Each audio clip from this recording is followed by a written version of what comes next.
Hi, my name is Ashlyn and I'm on a journey to own a mortgage-free home in the next 5 years.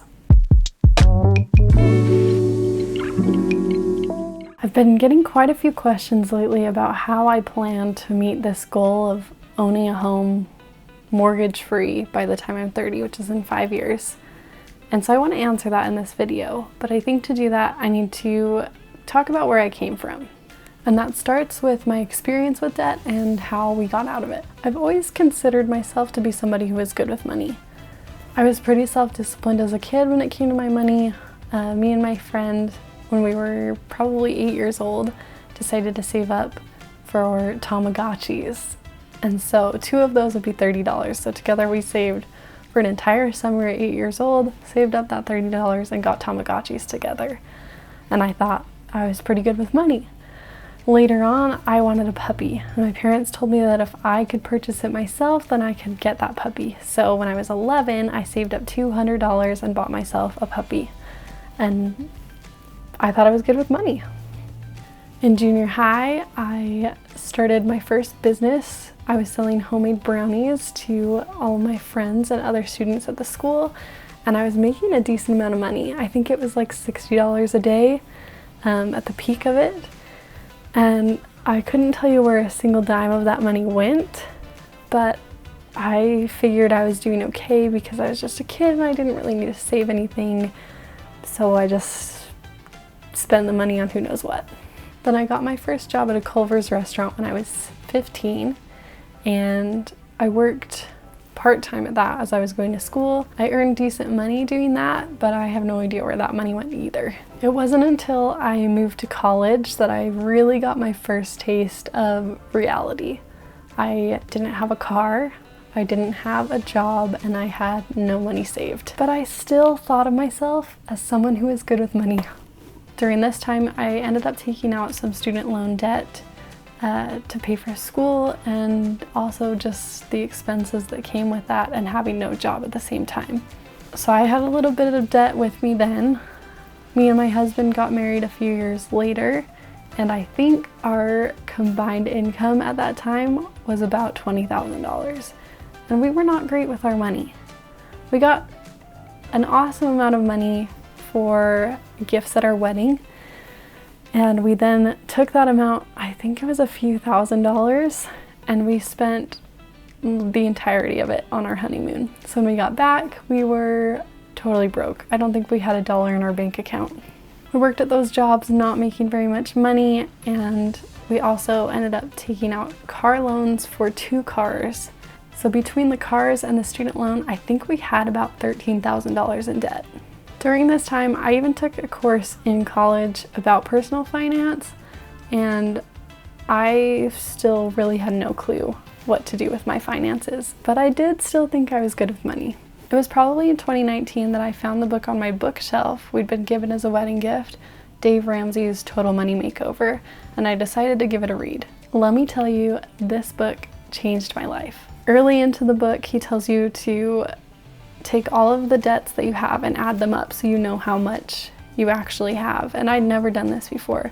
So I added it all up, and that number around $13,000 really freaked me out because we were not making very much more than that. He then went on in the book to explain that you don't have to have debt in your life ever. And that was an idea that I had never even thought about. It was totally normal to me to have a car loan and to just always have a car loan. As soon as you paid that car off, you could move up into a bigger and better car that cost even more and get another car loan.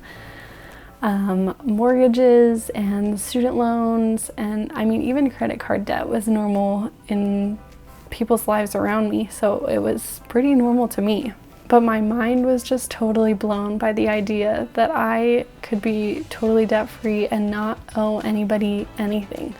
So I brought the things that I learned from Dave Ramsey's book back to my husband, who did not necessarily want to read the book or necessarily be a part of this financial journey.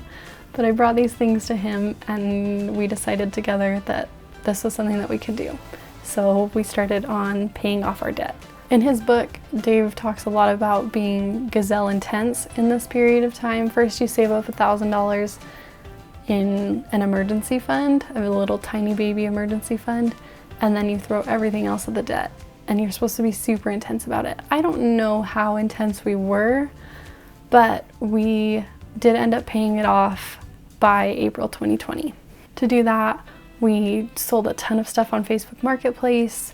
We didn't eat out as much. We were super strict with our budget as far as groceries and eating out and that sort of thing.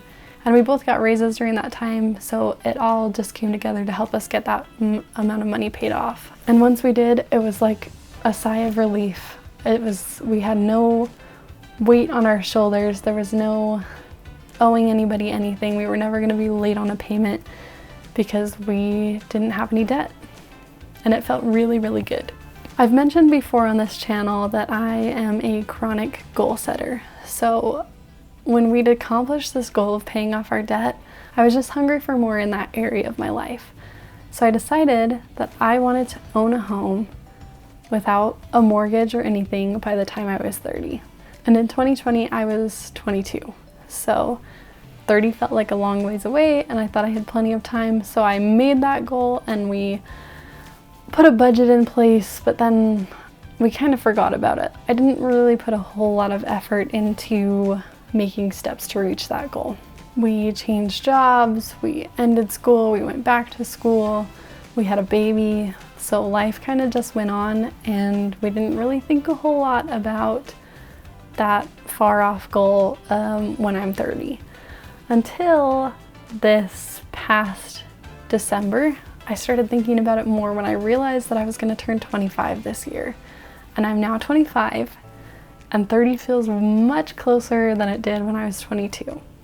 So I started this channel as kind of a way to hold myself accountable to this goal. It's a weekly reminder that I want to reach this goal, and I think a lot about how I'm going to do that. So right now, I am the only one working. My husband is going to school to be a therapist. He's going to get his master's degree. So he's almost done with his bachelor's degree. He'll be done with that in the fall.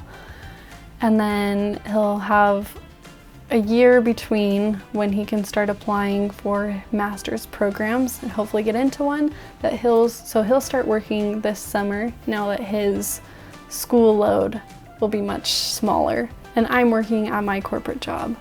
So right now I'm bringing in, take home, it's only like $40,000 a year, but we'll be adding his income to supplement that.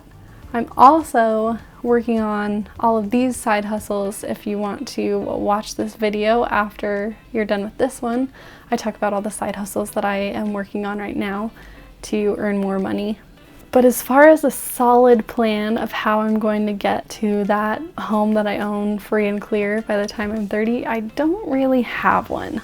As a chronic goal setter, I've learned to trust myself that I can do these things. Now, this is probably the hardest, most impossible seeming goal I've ever set, but I've kind of built up the expectation that if I set a goal, I'm gonna hit it no matter what.